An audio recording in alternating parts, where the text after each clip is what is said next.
Our next session is setting the scene, so we will hear presentations about the EaPEC Connect project and about ASNet.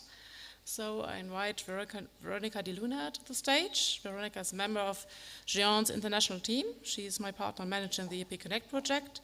And furthermore, Veronica is responsible for the current project, the NREL project for Central Asia. Please, Veronica. The stage is yours.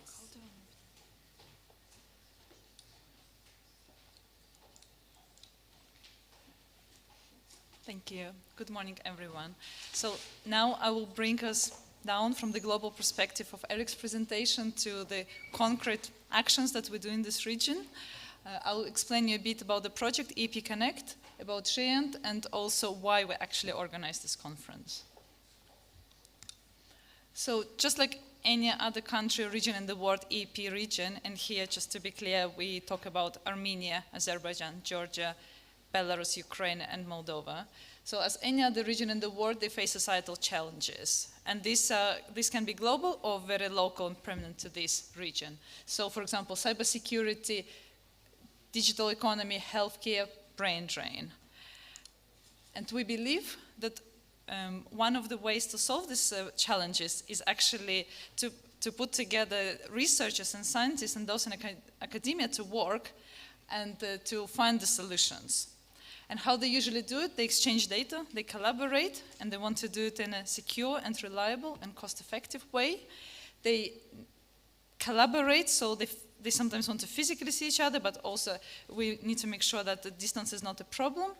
And ultimately, we can't solve societal challenges if we only draw on the pool of talents in the capitals. We need to go wider. We need to reach every single corner of every country to find those talents and to make sure that they're able to contribute. So this is where we see that NRELs can fill this gap and provide those opportunities to them. And so with this in mind, the European Commission have launched a project that was in 2015 with a funding of just over 13 million to really support this region, these particular 6 countries, to help bridge the digital divide between EU and EP region and to support science research and education in the region. So the way we do it is that GEANT is the coordinator, then we have 6 beneficiaries, the EP countries, and we work together in very close collaboration with the other EU NRELs and global NRELs, and this is in the best spirit of the R&E networking community. So I'll explain you a bit more about GEANT. So this is a membership association. It consists of over 40 NRELs across Europe. In that respect, we are much bigger than European Union because we talk about geographical Europe. And you can see it circled. This is the logo of Armenian NREL. In that respect, Armenia is us, part of GEANT. And altogether, they connect and interconnect over 15 million users in over 10,000 institutions across the continent. And this is how it looks in physical terms, in terms of cables. So this is the GEANT network infrastructure, and this is sort of perhaps the most famous part of GEANT. But we also do other things, so we take care of our members, we coordinate the projects. There are a lot of EC-funded projects, but also other globally funded projects, and one of the main flagship projects is the Horizon 2020 GEANT project. We operate the network and manage the international links. We manage a range of services, the service portfolio, and most importantly, we act as a community hub. This is where we provide the space for the experts from the specialists in the R&E networking environment to come together, to share ideas, to build on each other's ideas, and to develop and support the user needs. And we do that through organizing the largest European networking event, this TNC, and also for special interest groups and task forces. So this is just an overview of projects that GEANT is part of, and you can see EaPEC Connect is circled as part of network projects. There is a recognition that within Europe we have several sort of decades of experience of building this network, of bringing up NRELs, and so now we're sharing it all over the world, whether in Africa, Central Asia, Southeast Asia, and also in the EP region. And what is more importantly, this is the map. as I would say, this is the map of what Eric was referring to before, of the GRAN, of the global RNE community. You can see all of the links go to GEANT. So if you connect to GEANT, you connect globally. In that respect, Armenia is part of GEANT, and researchers from Armenia can send their data through fast, reliable, secure networks, whether to the US or China or anywhere else in the world. So back to the project activities. We look into connectivity and services. We look into integration of these NRENs into the GEANT environment, enhancement of collaborations, cooperation between EU and EP infrastructures. We work on human capacity, on the conference is one of our flagship activities, and also some user engagement. So thanks to the EC funding, we're now able to have 6 individual links to the GEANT backbone. You can see Armenia is connected at 2 gigabit per second. If you think at the start of the project, it was only 300 megabytes. At the same time, the price per megabit per second is gone about 3-5 times within the South Caucasus region. But we don't want to stop there. Our vision is actually to integrate this region into the GEANT backbone so that we can aggregate the traffic, so we can make it a lot more resilient, a lot faster. So we've already started in this phase of the project to do activities on connecting Moldova and Ukraine. And thanks to the funding for the next phase that was announced today, we will continue doing that and interconnect also this region. Our second most important activity is the provision of services, and here we can talk about different ways of tackling that. We need to bear in mind that we work with 6 different countries with 6 different user communities. So we start from identifying what is actually needed, educate it on the choice out there. Here we work a lot with our EU partners who have experience in this. We educate both the users and the NREN staff of how to use it, how to implement the services. We procure hardware, software, licenses to actually physically make it possible for hardware to provide the services.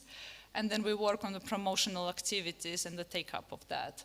And by services, we mean EduRoam, the Wi-Fi for research and education purposes, EduGain, the Identity Federation, Cloud, File Sender, in order to be able to move large data files, services in cybersecurity, in cultural heritage and audiovisual services.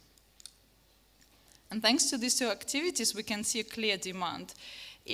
Whenever I look at the stats, I can see that there is always a growth, and if I compare 2018 to 2017, we actually see 30% increase of the traffic coming from the region to the EU and backwards, coming from the EU to the region. And there is a potential to grow as we actually improve the services, the tools that help us put this data on the links. Equally important is the capacity building. We need to make sure that people, users, and also staff of NRENs, they understand the services, they know how to use them from technical perspective.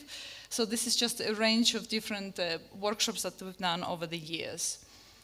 And we equally remember that NRENs are organizations and they need organizational support. So we work on not only on the technical aspect, but also on the business models, public relations, marketing, communications. All of this helps us make this community stronger.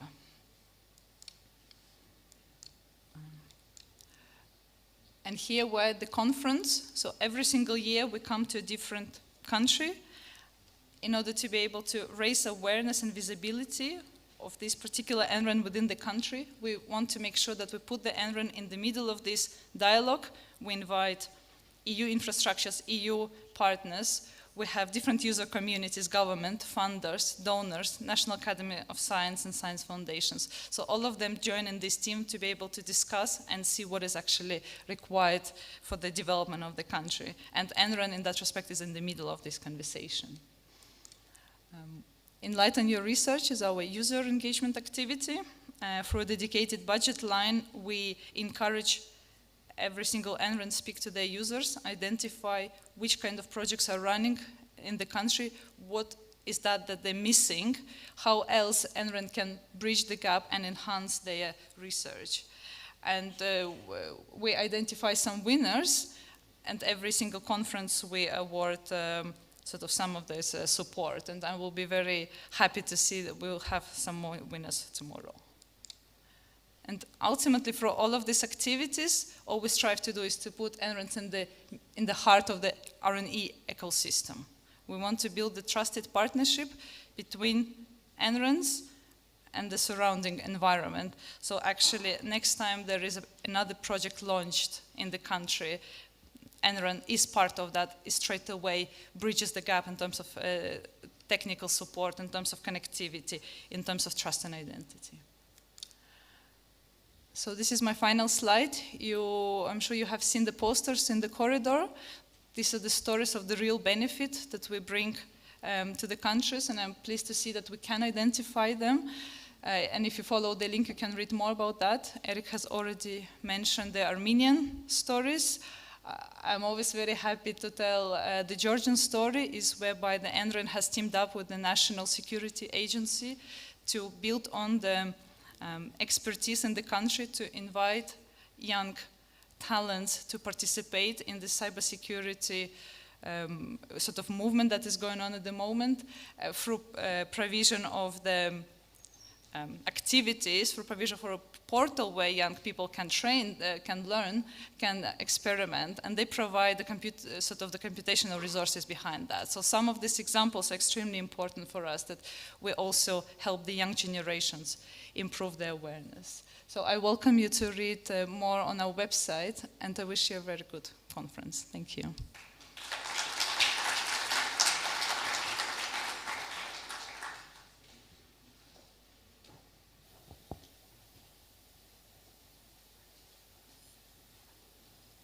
Thank you for this very nice presentations. Any questions to Veronika?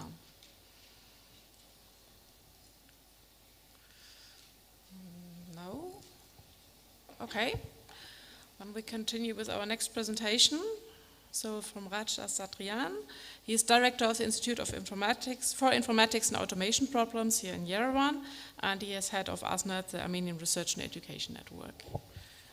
Please, Raj, the stage is yours.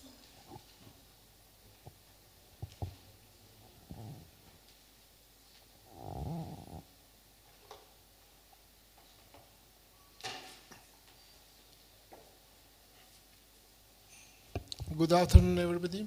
Today I will try to present very briefly our activities concerning to the deployment of infrastructures in Armenia.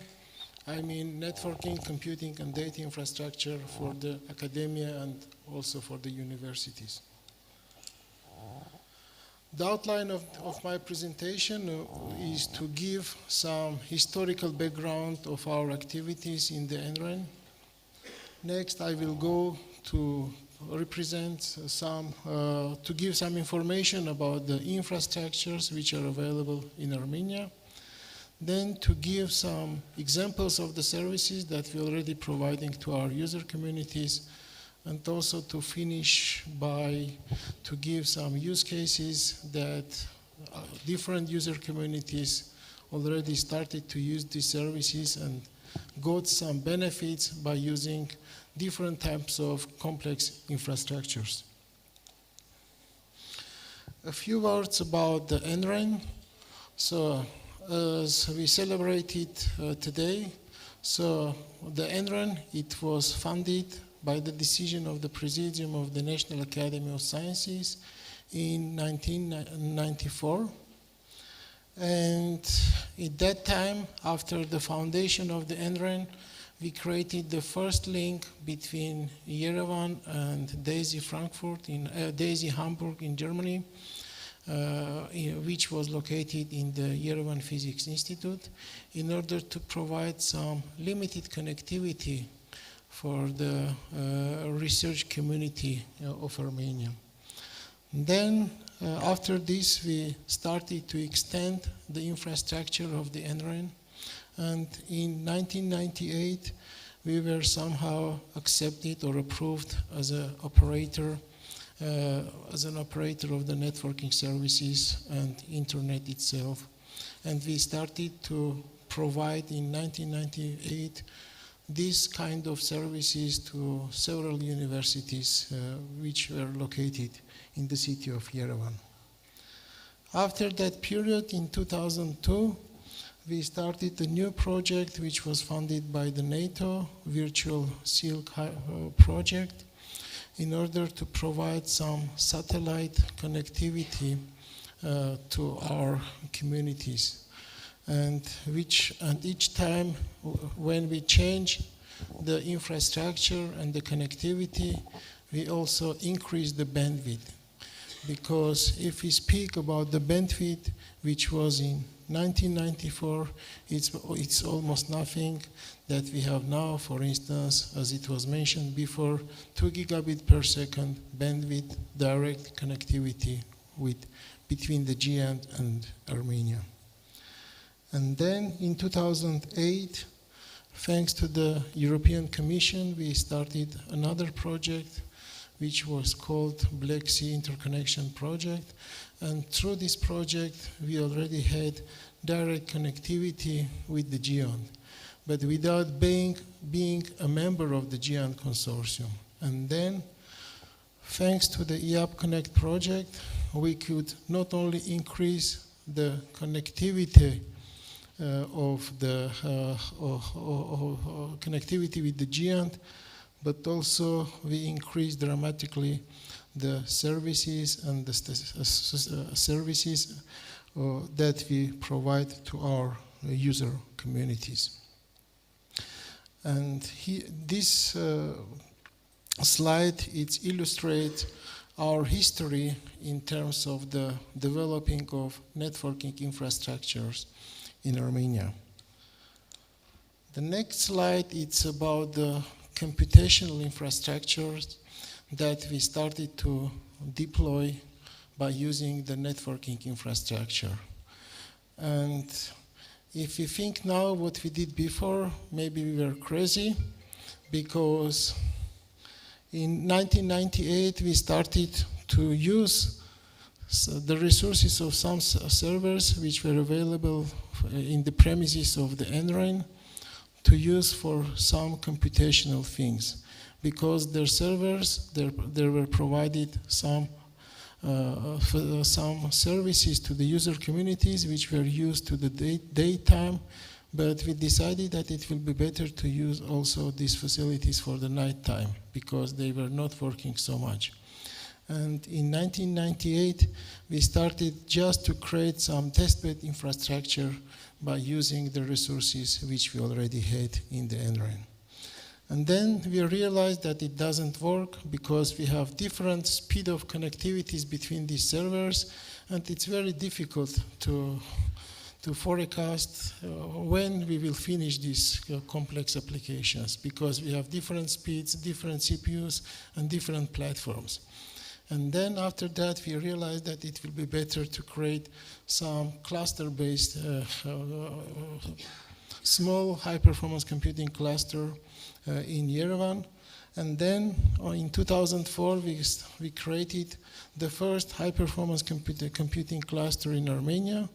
And at that time, which was very interesting, it was the fourth power computational resource in the post-Soviet countries, after the resources which were located in Russia and also Belarus one. So it was the fourth by its dimension high-performance computing cluster in 2004. And then we started to collaborate with different communities, especially with the Collider community. And that's why we decided that it will be better to deploy additional computational clusters in different universities. And we started to create 2 clusters in the Yerevan State University and also in the State Engineering University of Armenia. And then to create another types of infrastructure, grid infrastructure, in order to use in a better way these computational facilities, but also in order to be able to provide these resources to the high energy physics community which we have in Armenia. So that's why each time we are shifting from one technology to another one in order to provide the services in a better way. Then, because of this grid infrastructure, we started to collaborate with the European grid infrastructure in 2007, because we realized that if we have this grid infrastructure, why not to be a part of this pan-European infrastructure? And then we started to be included in this European grid infrastructure, which was also very important for us, because if you are in this infrastructure, then you need to satisfy the requirements of this infrastructure, which means you need to increase the sustainability, availability of your resources, which is good if you want to provide some advanced services to your user communities. And then in 2016, we understood that okay, these types of communities, they can use these resources, but there was demand of the virtual resources. And we decided that it will be better to shift, to focus more on cloud infrastructures instead of the grid infrastructures. And in 2015,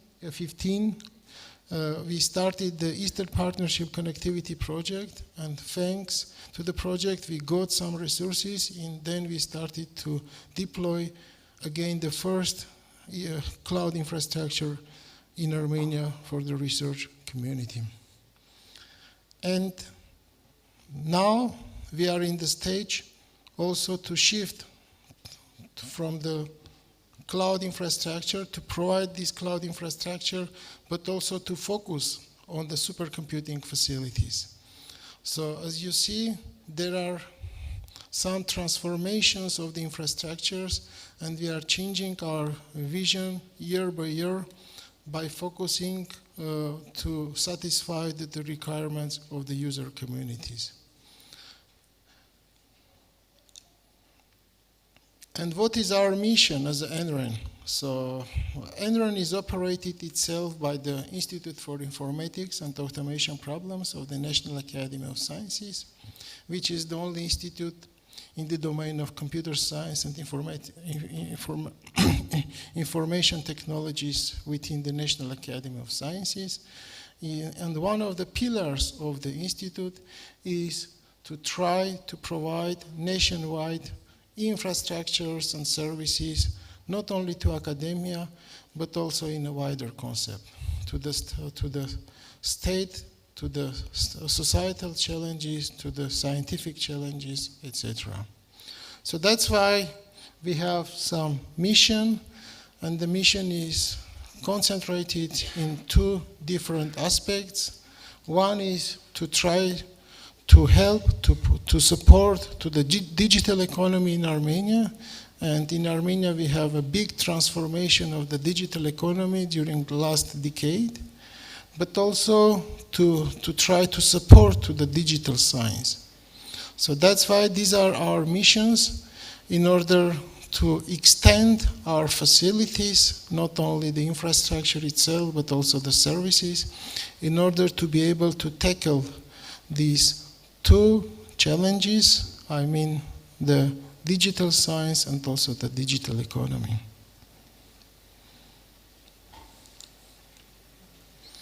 What is our vision? So our vision is to try to do 4 different activities in order to be able to support the digital science and to support the digital economy. The first activity is to try to provide advanced infrastructures, as I mentioned. This is networking, computing, and data infrastructures. And here we have very strong support from the GIANT and from the Eastern Partnership Connectivity in order to provide low latency infrastructure and high bandwidth infrastructure to our user communities. And on the top of this infrastructure, our next pillar is to provide some applications, to develop these applications, to customize these applications, in order to tackle these challenges that we have in Armenia. And here we have very strong support from the Armenian government, because we are carried out national project in order to tackle some societal challenges in the domain of weather forecast, climate change, etc., by using our facilities which is available in the NREL. But also we have some international projects that is funded by the European Commission, for instance, NEOS, which will be started from the beginning of October. The third one, in order to be able to develop these types of applications or services, we want to develop also the technologies. And in this aspect, we are working in two different directions. First of all, to adapt the technologies, the standards, the protocols which is available by the international communities. For instance, if we are thinking about the data, then it's better to provide the fair principles for our communities. So this is our first direction in order to adapt these standards, protocols, which are available for the international communities. Our next aim is to develop different technologies and to do different studies, because the NREL, as I mentioned, it is operated by the research organization, and we are also very much interested to do different investigations which is related to the networking, computing, and data. And also the fourth pillar is the education, because we also see that there is some gap with the education and with the available infrastructure, and we are thinking also to work on this direction, and we are quite actively participating in different educational programs like Erasmus in order to bring the European voice, to bring the European curriculums to Armenia, to our communities. And the new educational courses like machine learning, IoTs, etc., these are quite crucial to learn in our universities in a European level, and then they will be able to use these types of infrastructures which is already available. So all in all, as an NREL, so we operate not only the networking facilities, but our target is to operate and to provide data and computational facilities in Armenia. And we have some ambitious plans in order to be a national data center in Armenia, by using the connectivity, by using the facilities, and by using the knowledge which is available in our community. What is our future? So we will get soon the French supercomputer. We already signed an agreement, and soon we will have around roughly 12,000 CPU cores of a supercomputer here in Yerevan, and we think that it will boost also very much to our user communities to use our facilities, which means we want to integrate network, data, and computing all together. Because if before we were thinking about the high-performance computing, now it's moving somehow to the high-performance data analytics, which means the computing and data somehow we are bringing together. And so that's why we want to integrate these three components as much as closer we can in Armenia. And in order to use this infrastructure which is available in our country, we are providing 6 different types of services, digital services to our communities. The first one, this is the network management and monitoring services, for instance, Personar, which enables not only to monitor your network, but also to create some domain-specific monitoring facilities in order to check if the target community has some problems to use the network. The second one is the trust, identity, and security services. And here we spoke a lot about, for instance, the EDROM service, which is used a lot by the universities and also research institutions. High-performance computing, cloud computing, data management, and also real-time communication services. This is the whole portfolio of the services that we are using or we are providing to our user communities in Armenia.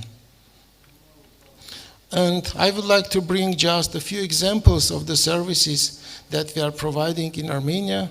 We spoke a lot for the EDROM, but here you can see the growth of the service in Armenia. And just recently we had discussions with 2 rectors of the big universities in order to expand this service to the leading universities in Armenia. And we believe that future we will have much more users. So periodically we increase the number of the usage of this service in Armenia. Another very interesting example is the collaboration with the Poznan Supercomputing Center, and we are trying to create so-called Pan-Armenian digital library in order to integrate all the digital resources which are available in different organizations into the one place. And then by using this platform, in the next, we would like to share this information with the pan-European similar infrastructures, for instance, Europeana, etc., etc. And we already have a few, around 80,000 digital objects now. And later on, we want to also involve Matenadaran, where we are located, and other museums in order to have some single sign-on digital platform for the digital libraries and cultural heritage digitalized information. And thanks to the PSNC for the collaboration and support. Another example is to decrease the international traffic that we are using here in Armenia. And just recently we created the repositories of different software stacks and operating systems in order to be able to download all this information locally, and in the meantime, in order to decrease the international traffic and give this international traffic to the other user communities. And here you can see that we are a national operator as a mirror, archive mirror of Debian and other operating systems, which enables us to provide these repositories locally. Another example of our services, so it's quite diverse, it's a streaming. And yesterday we watched some performance between the Venice and Yerevan in order to be able to use this digital streaming with the locations we are located very far to each other. And as a country which has a very strong diaspora and located in different countries, we are thinking that as a tool it can be very useful for us to try to implement for different cultural events that we organize regularly with the diaspora and with the country as well. Another example of our activities, this is the cloud infrastructure in order to provide virtual cloud resources to our user communities. And again, thanks to the international projects and funds from the European Commission, we can provide these resources free of charge, which is very important in order to boost the communities to start to use these types of infrastructures in my country. And I can bring a few challenges that we are trying to tackle by using these types of infrastructures, like the cloud infrastructures. And we are using these infrastructures for the air pollution, for the weather forecast, and for the other services. And we are working not only with the academia, but also with the different ministries in order to try to deploy some digital models which can be used by the decision makers in order to increase the accuracy of climate change, weather forecast, and other societal challenges. And here you can see a few examples about such activities of using different types of cloud infrastructures which are provided by the NREL. And another domain is to tackle some scientific challenges, and we are started to work with the scientific communities in order to attract them, to push them to use these complex infrastructures. And we work very much with the life science community, with the earth science community, with the engineers in order to provide these types of infrastructures. And as far as we go, as far as we see different challenges and problems related to the licenses, related to the usage of heterogeneous infrastructures, etc., etc. But as far as we go, as far it is interested in order to be able to overcome the challenges. And here you can see different examples of the communities that they are using our cloud infrastructures in order to solve very complex scientific problems in their laboratories. And mainly they are using some digital modeling, some analysis, some scientific analysis, and it's just a few real examples that they use these types of infrastructures in order to be able to overcome these kinds of scientific challenges.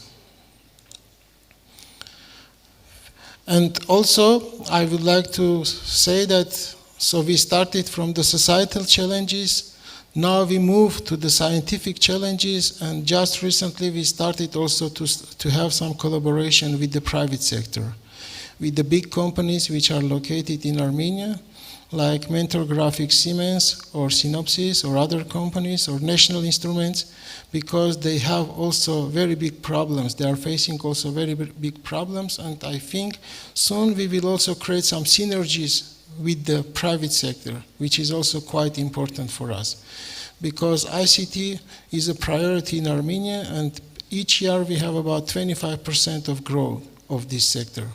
So that's why we are working in 3 different directions with the stakeholders, with the ministries, with the scientific communities, and we already started also to create some links with the industry as well. This is our, this is what we are thinking to do in the future. Thank you very much, and if you have any questions, please.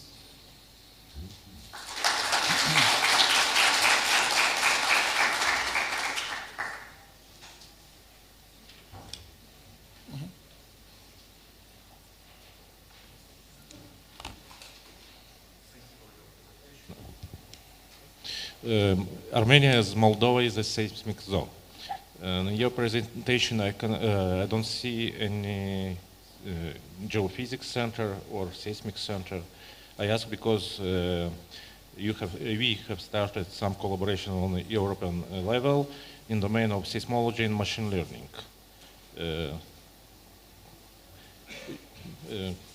And I think we can start a collaboration, but I don't see any data center or don't exist. So in my presentation, I highlighted just a few use cases of our collaboration. It doesn't mean that we are working only with a few communities. Concerning to the Institute of Geology, we just recently started to work together, and we are working with the team which they want to do some water analysis by using satellite images. So these are just use cases of our collaboration. It doesn't mean that we are working only with these target communities. But also we are working with the seismologists, with the Institute of Geology, because they want to collect all the information concerning to these geological stations and then to do some analysis. So we started to work with different diverse communities in order to be able to tackle their problems. Thank you for the question. Okay. Thank you for the interesting presentation. I have one question, Hrach. I know that high energy physics community is a very strong community in Armenia. Do you have some kind of cooperation with them?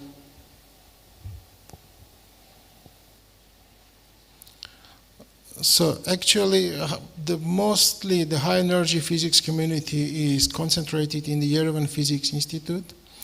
And we give the internet connectivity to the Yerevan State Physics Institute. We also support the cluster which is located in the Yerevan Physics Institute, which is a part of LHC grid, in order to be able to do some analysis of Atlas CMS experiments. So we have this collaboration, but also just recently the Armenian government created some new synchrotrons in the premises of the Yerevan Physics Institute, and I think future we will also extend these types of collaboration.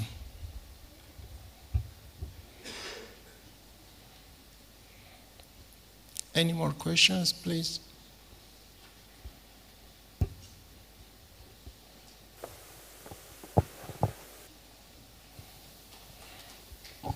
Yeah. Sorry. Quick question. You mentioned before that you recently signed an agreement to have 200,000 cores for your scientific communities.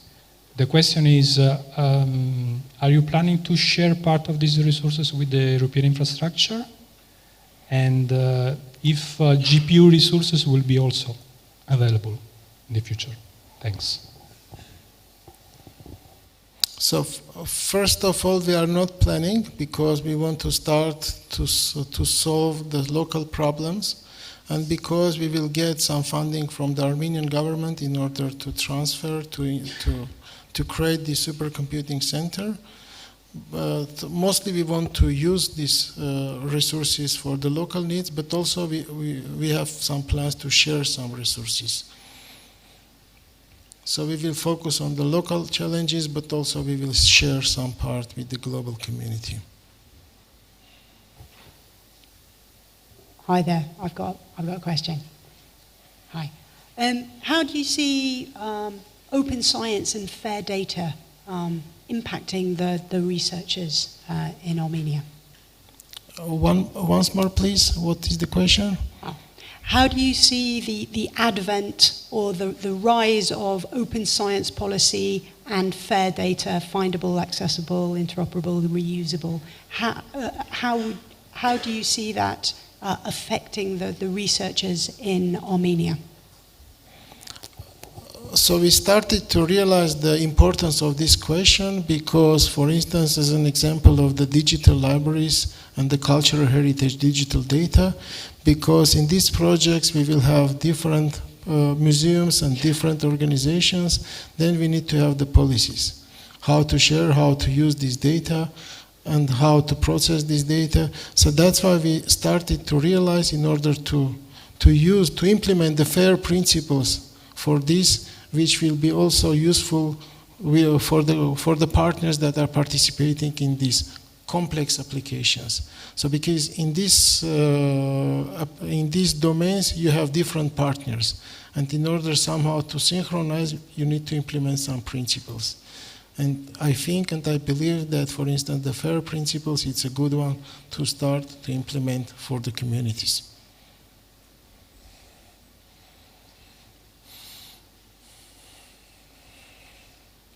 Any more questions? Thank you.